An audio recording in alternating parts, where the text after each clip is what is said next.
माने विक्रमपुर ठारो आमर 7टा अधे मिनी माराथन रेस होता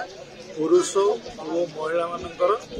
जहाँ गोटे सुंदर प्रतियोगिता होता बहुत लोग पार्टिसिपेट करते से आम पुरुष विभाग 3 जन को चॉइस माने 3 जन सिलेक्ट होती फर्स्ट सेकेंड थर्ड सेमती महिला माने ये ग्रुप रे फर्स्ट सेकेंड थर्ड अच्छा ऑलरेडी आप जानी थे बर्तमान पुरस्कार दिया चैती मंडप फंक्शन पुरस्कृत आज उद्देश्य कौन था? उद्देश्य है मिनी माराथन उद्देश्य है हेल्थ इज वेल्थ आउ गोटे है भाईचारा एंड तृतीय जिनस मुझे सब कही आसे यहाँ गोटे आनंदर उत्सव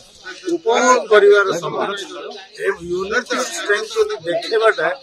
यहाँ तार खंडस्तरीय चैती उत्सवर प्रथम दिन में मिनी माराथन प्रतियोगिता होता युवपीढ़ी ए सब जोग देते जो मिनी माराथन समाज को बार्ता देवा कथा